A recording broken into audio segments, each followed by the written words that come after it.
Halo, hai. Kita jumpa lagi di Special Talk. Wah, kali ini lagi-lagi bersama orang yang spesial. Wes, Om Ki. Iya. Assalamualaikum. Waalaikumsalam warahmatullahi wabarakatuh. Kabar sehat, Om Ki? Alhamdulillah. Saya buka ya. Iya, dilepas nggak apa-apa, Om Ki. Ya. Nah, ini kan kita masih dalam musim pandemi juga gitu. Kita tetap menjaga protokol kesehatan sebisa mungkin, karena aturan itu kalau diikuti kan sebenarnya enak aja, bagus, tinggal yang bawa kita. betul. Tapi perasaan sekarang mungkin merah kumis ya. Iya ini. Dulu kan nggak berkumis. Nggak ada berkumis. Ya mungkin ada sisi, mau cari sisi ininya aja. Puasa tahun lalu dan sekarang agak berbeda. Iya, biar beda, biar ada bedanya. Nah, bagi sahabat semuanya, wah, para pemirsa, kayak acaranya wis gede itu. Pemirsa itu mungkin nggak begitu asing dengan sosok Om Gi ini.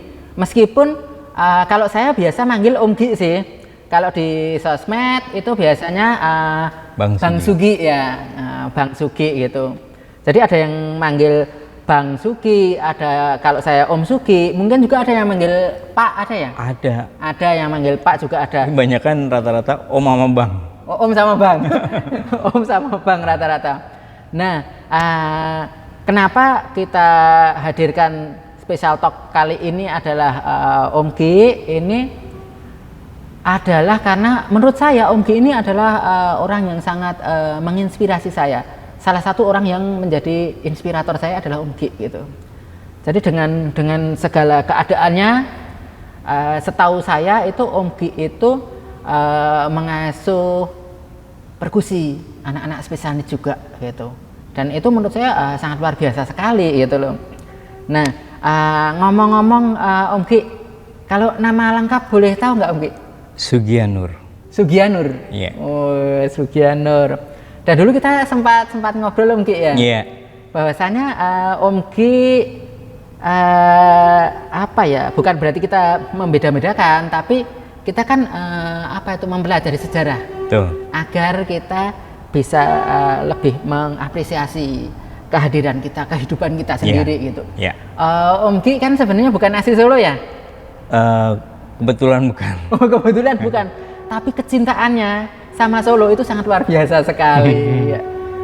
Terbukti di sini di Solo Om Gi mengasuh anak-anak, dan kebanyakan anak-anak yang diasuh Om Gi itu adalah yang special needs. Iya.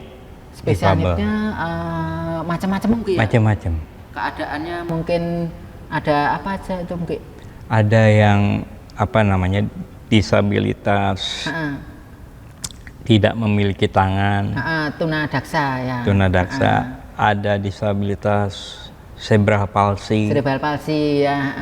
Ada disabilitas tunagrahita. Tunagrahita ya. Gitu. Kalau yang pokoknya anak-anak itu semua deh. Iya, anak-anak spesial semua. Nah, itu kan Om Gi sekarang mengajar gitu, mengajar, membina itu. Nah, kalau secara Om Gi sendiri secara pribadi itu bisa bermusik itu sejak kapan Om Gi? Wah, itu dari saya berani untuk memberanikan diri mencoba musik itu SMP. Oh, SMP ya? SMP. Ya. Ada keraguan. Ya. Ada kayak seperti ketakutan. Iya. Bisa nggak sih dengan kondisi seperti ini dan polio tangan juga kan? Oh, polio tangan. Iya, ini polio tangan. Iya. Dan alat musik yang pertama saya coba itu malah gitar. Yang justru melibatkan lebih banyak otot tangan. Orang kan mungkin kadang-kadang ketika udah menemui di awal udah ada kesulitan, pasti untuk langkah selanjutnya udah males aku. Iya. Aku malah lain. Iya. Coba piye carane. Iya.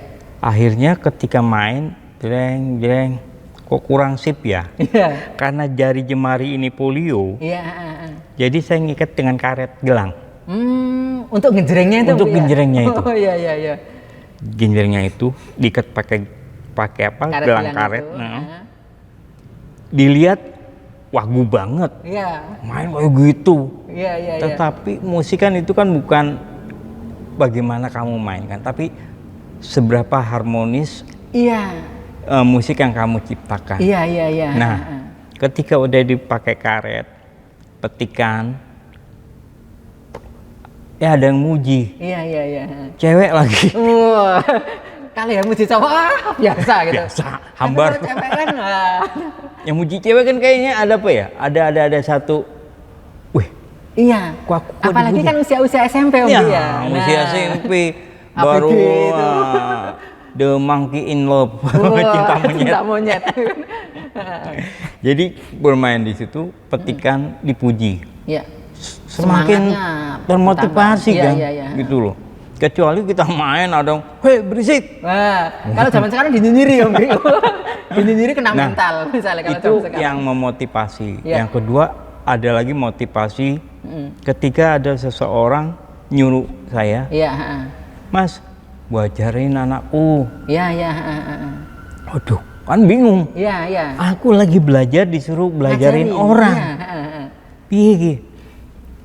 Aku orangnya selalu apa ya Mas? Nggak mau bicara tidak sebelum dicoba. Gitu. Akhirnya tak coba sih. Coba pulang. Dapat duit. 1.000 rupiah. Zaman dulu. Ya 1.000 rupiah itu hasil apa ya? Hasil keringat sendiri. Saya bikinin skema cara memetik gripnya C, G, F gitu. Kayak nuliskan kunci-kuncinya itu saya nuliskan itu. Artinya orang yang manggil saya juga menilai oh ini berarti ngajarinnya serius. Terbukti kan dengan menggambar skemanya itu. Nah dari situ Mas. Akhirnya semakin semangat. Itu gitar. Terus ikut lomba vokal. Vokal juga Om Ki. Vokal juga. Itu usia berapa kalau yang vokal Om Ki? SMA itu. SMA, Ada di salah satu studio radio di Kebalen. Nggak boleh nyebutin namanya. Iya. Karena mereka nggak nyponsori. Radio swasta mengadakan festival student pop singer.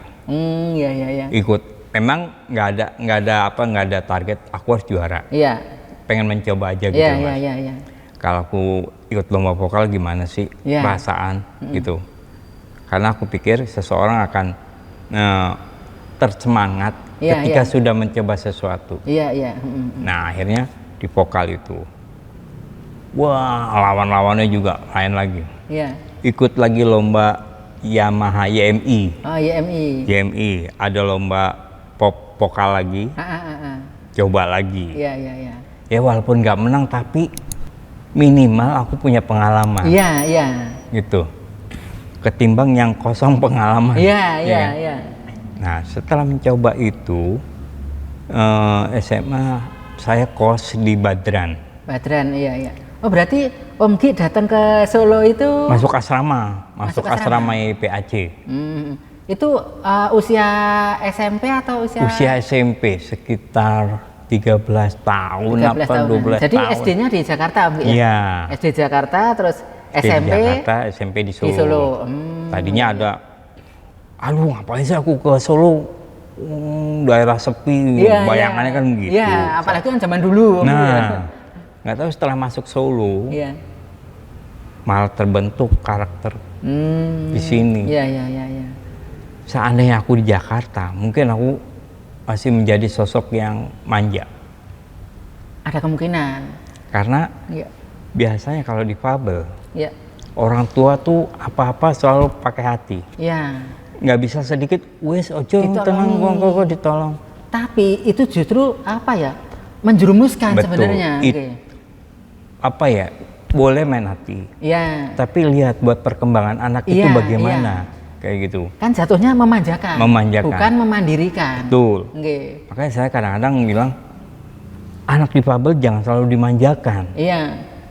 Nanti kasihan ke depannya buat si anak itu. Gitu. Akhirnya betul. Hidup sendiri di Solo, nggak punya saudara, nggak ada orang tua. Tapi menjadi saudara. Iya. Kayak gini lah, ketemu Mas Mujadi, ketemu Omki, kan sang inspirator. Iya, sang inspirator. Nah itu gara-gara itu nanti kita akan nyinggung itu, the inspirator juga nanti ya. Itu akhirnya saya kos. Ya. Kebetulan yang kos tuh seorang apa ya, kayak kiai lah. Iya. Di rumahnya tuh orang kaya kan kadang-kadang membeli sesuatu walaupun nggak berfungsi, ya, tetap tapi dibeli. punya gengsi. Iya. Dia beli keyboard. Keyboard itu nggak ada yang mainin. Iya. Udah pulang sekolah, saya setiap pulang sekolah SMA, saya mainin. Iya. Saya baca, kan ada buku. Iya. Dari situ, akhirnya sekarang jadi player. Jadi player, ya. Nah, ini salah satu yang apa itu? Yang kita tangkap dari seorang Om Gi, itu dia melihat sesuatu, terus melihat apa ya, kemanfaatan dan mengambil peluang itu. Meskipun cara pikir Kornel saya, ini ada keyboard nggak pernah dimainin, wah tak jual lah. Itu kan kebalikan. Kalau Om Gi kan, wah ini tak manfaatkan untuk berlatih. Nah itu kan kita harus selalu melihat dari sisi baik Om Gi. Iya, betul.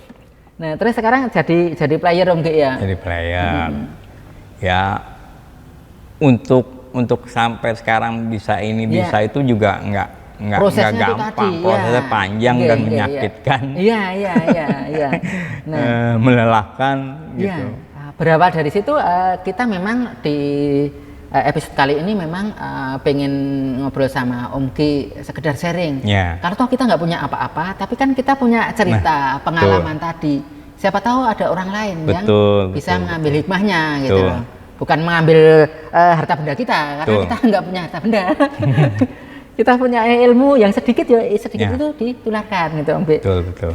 Nah itu terus kalau mengajar perkusinya sendiri itu mulai kapan Om Gi? Tahun 2005 apa 2005-an ya? Sekarang tahun 2021. Iya. Jadi anak-anak yang saya bina ini udah angkatan yang ke-4 atau ke-5 ya. Gitu.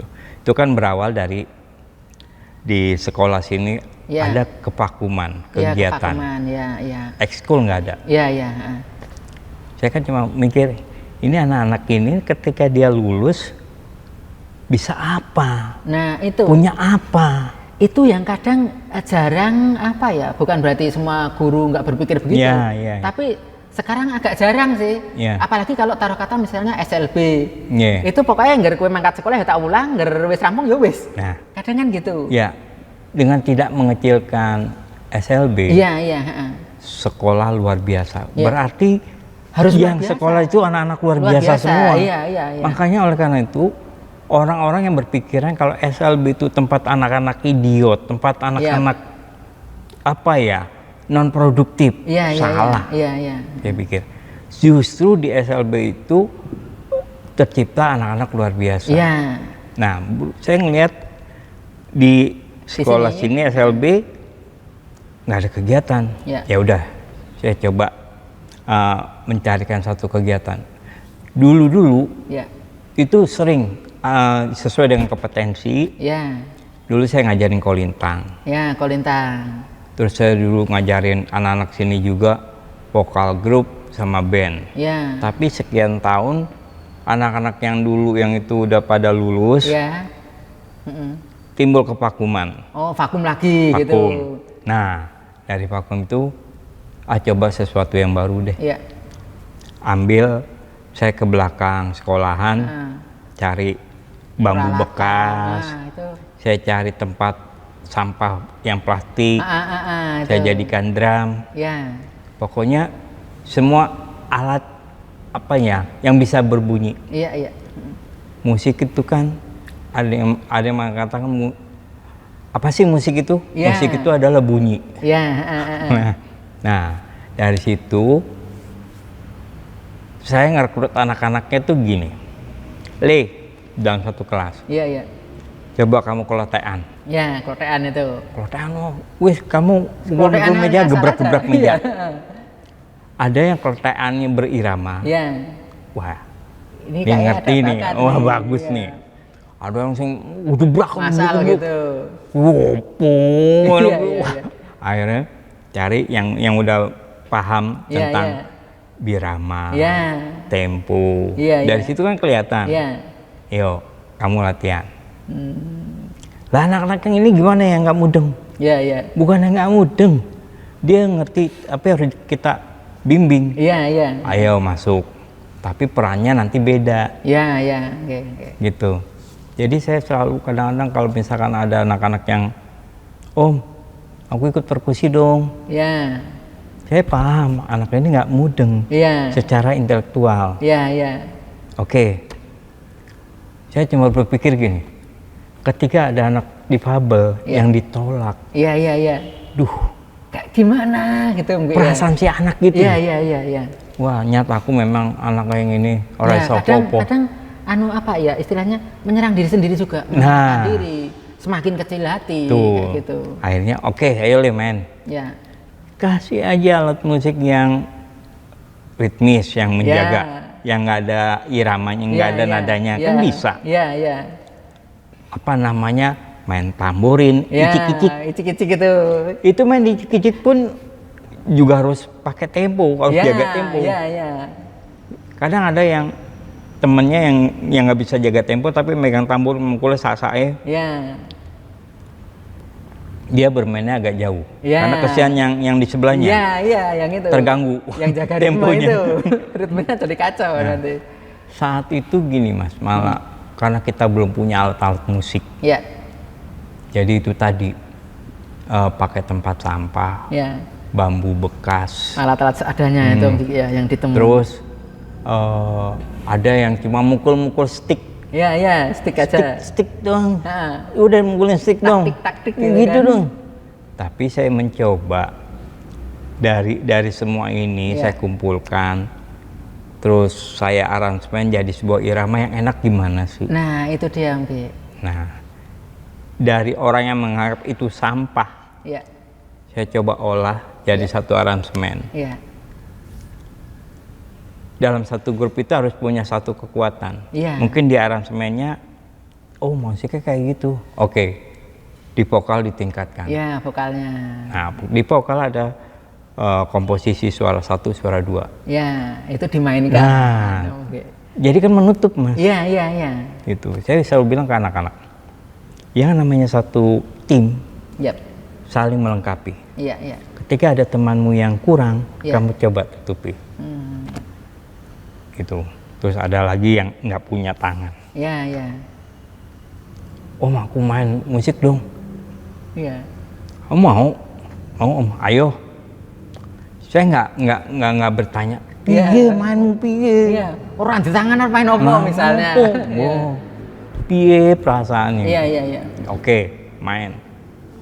Karena saya selalu di depan anak-anak saya selalu bilang, Le, manfaatkan sisa dari tubuh kamu yang kamu bisa manfaatkan. Contoh, kamu dikasih tangan, kamu nggak punya kaki, manfaatkan tangan kamu. Begitu pula sebaliknya, ketika kamu nggak punya tangan tapi punya kaki, ayo manfaatkan kakimu. Kamu tahu, nggak ada ciptaan Allah yang gagal. Mungkin secara casing berbeda, tapi Allah punya tujuan, pasti bermanfaat dan bisa berarti buat diri kamu. Itu. Wah, ini sudah dikode Om Gi. Dikode waktunya jeda dulu. Tapi ada yang itu Om Gi, apa itu kata-kata Om Gi yang meskipun sederhana, tapi menurut saya itu keren itu. Manfaatkan anggota tubuhmu yang kamu punyai. Yang kamu bisa manfaatkan. Yang kamu bisa manfaatkan. Luar biasa sekali Om.